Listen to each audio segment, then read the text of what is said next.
नमस्कार दोस्तों, मैं हूं मुकेश मानव। आप देख रहे हैं एक्सप्रेस न्यूज़ भारत, जिद सच दिखाने की। आज एक्सप्रेस न्यूज़ भारत की टीम उत्तर प्रदेश के शाहजहांपुर जनपद में आ पहुंची है, जो शहीदों की नगरी के नाम से जाना जाता है। शाहजहांपुर से 40 से 50 किलोमीटर दूर खुदागंज में इस वक्त मौजूद है एक्सप्रेस न्यूज़ भारत की टीम। तो उसमें हमारे साथ कांग्रेस के प्रत्याशी मौजूद है अभी, जगदीश प्रसाद गंगवार जी पूरा नाम है इनका। तो मैं इनसे बात करना चाहूँगा। सर, क्या नाम है, एक बार परिचय कराएं आप। जगदीश प्रसाद गंगवार जी, खुदा शाहजहांपुर। तो ये जगदीश प्रसाद गंगवार जी थे मेरे साथ खुदागंज शाहजहांपुर से। तो सर, आपका राजनीति से तवक्को कब से है? राजनीति में आप कब से हैं? 2004 से। जी, 2004 से मैं राजनीति कर रहा हूँ जी। कांग्रेस का मैं ब्लॉक अध्यक्ष रहा हूँ 20 साल तक। अच्छा, 2004 से आप कांग्रेस में ही हैं कंटिन्यू, कि कभी पार्टी बदली भी आप? कोई पार्टी नहीं बदली। कभी आपने कोई भी पार्टी नहीं बदली जी। इससे पहले सर कौन कौन से चुनाव लड़े आपने? हम टोटल जिला पंचायत के चुनाव लड़ते रहे हैं जी। 4 चुनाव लड़े हैं जी, जिसमें से 3 चुनाव मैंने स्वयं लड़े हैं जी। एक जो है हमारी पुत्रवधू जी। प्रेमलता गंगवार को चुनाव लड़ाया था, जी। जिसमें वो जो है हार गई थी कुछ वोटों से। 3 बार आप चुनाव जीते हैं? 2 बार जीता 2 बार हूँ मैं, जीते हैं, 1 बार हारा हूँ। 1 बार आप हारे हैं। जी। तो ये कांग्रेस के दिग्गज नेता हैं, बहुत पुराने हैं, इन्होंने बहुत समय दिया कांग्रेस को। इस बार कांग्रेस ने फिर इन पे उम्मीद जताई थी और इनको प्रत्याशी बनाया। सर, तो कितने वोटों से आपकी जीत हुई है? ये 3293 वोटों से मेरी जीत हुई इस बार में। 3293 वोटों से। तो जो प्रतिद्वंदी थे आपके, जी, जी। जैसे कि जो मुझे जानकारी मिली है, वो भाजपा से ताल्लुक रखते थे, भाजपा के प्रत्याशी थे। हाँ, उनको आपने हराया? जी, भाजपा से। उनके पतिदेव जो है भाजपा के हैं, अब वो भी भाजपा की प्रत्याशी रही हैं जी। और उन्होंने यहाँ से एमएलए का भी चुनाव लड़ा है पीस पार्टी से जी। और उनको हमने जो है 3293 मतों से हराया। तो जैसे कि इनका कहना ये था कि अभी जो इससे पहले जो मेरे प्रतिद्वंदी थे वो भाजपा के प्रत्याशी रहे हैं, भाजपा से बिलोंग भी करते हैं, कई विधानसभा के चुनाव भी वो लड़ चुके हैं। तो उन्हें 3293 वोटों से इन्होंने उनको परास्त किया है। तो सर, ऐसा क्या लगा यहाँ की जनता को जो आपको जिला पंचायत सदस्य चुना? देखिए, हम जो है शुरू से ही जी जनता की सेवा में लगे रहे जी। कंटिन्यूस। जी। आप यहाँ किसी भी गांव में जाएं तो हर गांव वाला ये कहेगा है कि जगदीश गंगवार हर समय हमारी सेवा के लिए तैयार रहते हैं जी। और जो है समय समय पर हम उनकी जो है उनकी अपेक्षा के अनुसार हम कार्य करते रहते हैं। सर, अब आप चुनाव जीत गए हैं, तो जी, आपके चुनाव जीतने के बाद क्या क्या मुद्दे होंगे, क्या क्या आप विकास कार्य कराना चाहेंगे? देखिए, मुद्दे की बात यह है, मुद्दा तो अब बात तो ये मुद्दे वाली ख़त्म हो गई, अब तो विकास की बात आ गई। जो भी हमको वहाँ से जो है ज़्यादा विकास कराने के हम जो है सोच रखते हैं। जैसे हम जो 2010 से 2015 तक भी हम जिला पंचायत सदस्य रहे जी। तो हमने अपने क्षेत्र में जो है बहुत सारे कार्य कराए। वार्ड संख्या जो है खुदागंज प्रथम में 16 में। इससे पहले खुदागंज प्रथम से आप चुनाव लड़े थे? जी, आपने जी। बहुत सारे कार्य कराए हैं। जी, जी। इस वार्ड से आप पहली बार चुनाव लड़े हैं? इस वार्ड से हम जो है पहली बार चुनाव लड़े हैं इस बार पहली जी, बार। जी। इससे पहले जो यहाँ जिला पंचायत सदस्य रहे होंगे, जी। तो उन्होंने क्या, वो भी प्रतिद्वंदी थे, वो भी प्रत्याशी थे? नहीं, वो प्रत्याशी वो चुनाव नहीं लड़े। वो चुनाव नहीं लड़े थे। जी, जी। तो उन्होंने यहाँ पे कुछ विकास कार्य कराए कि नहीं कराए होंगे? असलियत में अब उनने तो अगर विकास कार्य कराए होते तो जरूर मैदान में आते हैं। जी हाँ, बिल्कुल, बहुत अच्छा सवाल है। मैंने इनसे पूछा कि इससे पहले जो जिला पंचायत सदस्य यहाँ पे रहे हैं, अगर उन्होंने कोई भी विकास कार्य कराए होते तो बिल्कुल इनके सामने वो मैदान में आते, लेकिन इस बार उन्होंने चुनाव नहीं लड़ाए। सर, वैसे व्यवसाय क्या है आपका? हमारा व्यवसाय जो है मेडिकल स्टोर है और प्लस जो है कृषि कार्य भी है। कृषि कार्य, कृषि से जुड़ा हुआ सर सवाल एक मैं पूछ रहा हूँ आपसे कि आजकल आप देख रहे होंगे जो देश में किसान आंदोलन चल रहा है, जी, जी। तो उसको आप कितना सही मानते हैं? किसान आंदोलन, जो किसान लोग आंदोलन कर रहे हैं, वो पूरी तरीके से सही है या गलत है? वो पूरी तरीके से सही है जी। क्यों? उसका कारण ये है, जैसे किसान फसल पैदा करता जी। है उसकी लागत ज़्यादा आ रही है जी।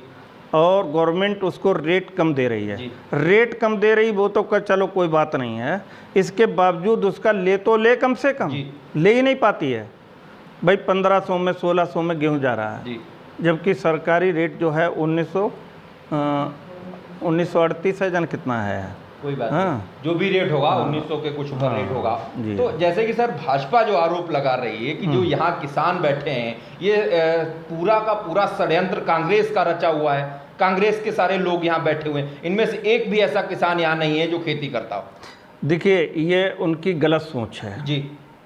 भाजपा में जितने लोग हैं जी। वो तो हो सकते हैं कि खेती ना करते हों, जी। क्योंकि भाजपा एक व्यापारियों की पार्टी है, जी। वो किसानों की पार्टी नहीं है। जी। वो शक्ल दूसरी है कि भाजपा जो है लोगों को बरगला करके और अपना सत्ता में आ गई। जी। हाँ, लेकिन रियलिटी यही है कि जो है कांग्रेस में ज़्यादातर ज़मीनी नेता है जी। और वो ज़मीन से जुड़ा हुआ है। तो सर एक सवाल और मैं आपसे करना चाहूँगा, जी। जैसे कि आप देख रहे हैं कोरोना के बारे में पता ही होगा आपको पूरी तरीके से, जो लोगों को ऑक्सीजन नहीं मिल रही है, लोगों को बेड नहीं मिल रहा है, इतनी सारी परेशानियों का सामना करना पड़ रहा है, कोरोना से लोग मर रहे हैं, त्राहिमाम कर रहे हैं, तो इसमें आप किसको दोषी मानते हैं? इसमें तो सरकार दोषी है, पूरी तरीके से पूरी तरीके से सरकार दोषी है। शाहजहांपुर का कोई ऐसा मुद्दा स्पेशल आपकी नज़र में हो? और शाहजहांपुर का मुद्दा क्या जो है, वहाँ जो देखिए जा करके ऑक्सीजन नहीं है, दवाइयाँ नहीं मिल रही हैं, ओपीडी बंद चल रही हैं सब। बताइए कहाँ जाए मरीज? शाहजहांपुर के जो कैबिनेट मिनिस्टर हैं सुरेश कुमार खन्ना जी, उनका तो खुला कहना है कि कहीं पे कोई कमी नज़र नहीं आ रही, पूरी तरीके से सब व्यवस्थाएं ठीक है। हमने भी रियलिटी चेक किया था, बट मुझे ऐसा शाहजहांपुर के ज़िला अस्पताल में देखने को नहीं मिला। तो ये कांग्रेस के हमारे साथ जिला पंचायत के सदस्य भी चुनाव जीत के आए थे, इनका भी कहना यही है सर। और आपको मैं बता दूं, अब 2022 में जो चुनाव आ रहा है, तो आपको क्या लग रहा है कि कांग्रेस कहीं उभर के आएगी या कांग्रेस बहुत पीछे चली गई है? नहीं, ऐसा नहीं है। कांग्रेस उभर के आएगी और जो है उसका इजाफा हो रहा है। हमारी जो है प्रियंका गांधी जी हैं, राहुल गांधी जी हैं और हमारे जितिन प्रसाद जी हैं, ये सब लोग लगे हुए हैं और जो है मुस्तैदी से काम कर रहे हैं। तो सर अभी जैसे आपने बंगाल चुनाव देखा होगा, बंगाल चुनाव में तो सर कांग्रेस का सुपड़ा ही साफ हो गया। नहीं कोई बात नहीं, लेकिन वोट बैंक तो बड़ा उसका, जो पहले वोट मिला उससे ज़्यादा वोट मिला। तो इस बार तो मतलब खुशी आपको इसलिए ज़्यादा हो रही है कि इस बार ममता की सरकार वहाँ आ गई, बल्कि आपको अपने हारने का कोई गम नहीं है। बड़े जो केंद्रीय नेतृत्व करते हैं जो लोग आपके यहाँ, राहुल गांधी जी हैं, सोनिया जी हैं, प्रियंका जी हैं, उन लोगों को खुशी मना रही ममता जी बन गई। भाजपा को हराना ही सिर्फ एक टारगेट था। नहीं, ममता जी से मतलब नहीं है जी। एक जो संप्रदायवादी पार्टी है जी, वो जो है चली गई। इसी में जो है हम लोगों को खुशी है जी। हाँ, ममता जी जो है ऐसा है कि जो है उनके अंदर ऐसी हिंदू मुस्लिम या जो है कोई ऐसी सांप्रदायिकता वाली बात नहीं है, इसलिए हम लोगों को खुशी है, ऐसी कोई बात नहीं। तो सर क्या आप और कोई नेक्स्ट कोई और चुनाव लड़ना चाहेंगे इससे पहले, या सिर्फ यहीं तक सीमित रहेंगे? नहीं, अगर सरकार कहेगी जी, वो अगर हमारी पार्टी हमको कहती है जी चुनाव लड़ने को जी, तो अवश्य चुनाव लड़ूंगा। आप चुनाव लड़ेंगे जी। तो सर इतनी बार यहाँ आपने देखा होगा, या कटरा विधानसभा लगता है, कटरा 131 कटरा 131 विधानसभा है, इस बार भाजपा से विधायक है। इससे पहले कौन सी पार्टी से विधायक थे यहाँ पे? भाजपा से। भाजपा, उससे पहले सपा से। उससे पहले सपा से। सर क्या कांग्रेस के ऐसे,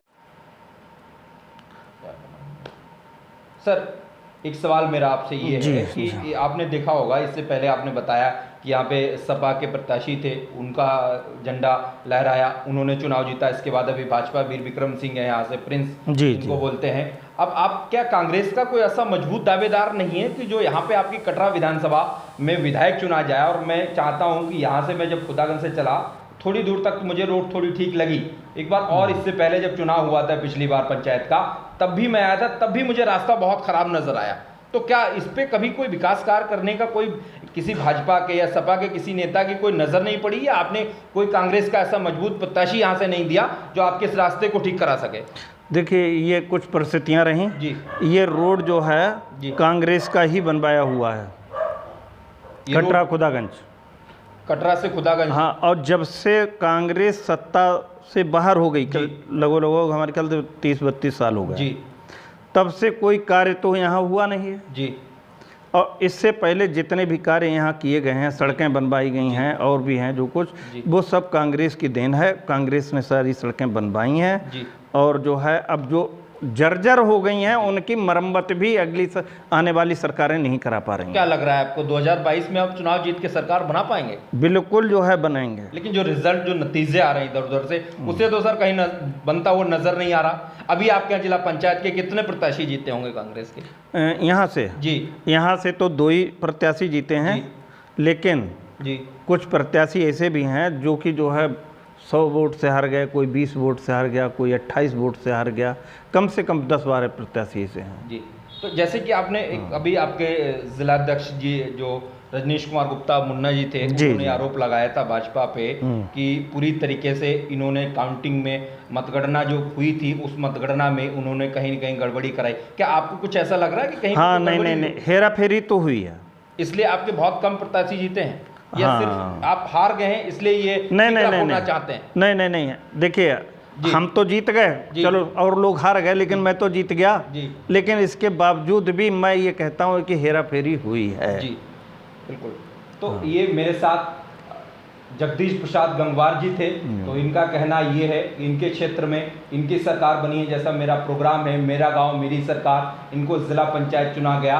अब आगे इनको अगर मौका और सरकार देती है तो हो सकता है ये विधानसभा के प्रत्याशी के रूप में उभर के आए। तो मैं भी चाहता हूँ यही कि राजनीति में और आगे बढ़े, सक्रिय रहे। और यहाँ की क्षेत्र की जो बहुत पिछड़ा हुआ क्षेत्र है खुदागंज, जब भी मैं यहाँ आता हूँ तो मुझे कोई नया परिवर्तन देखने को नहीं मिलता है। कैमरामैन आकाश वर्मा के साथ मुकेश मानव, शाहजहांपुर।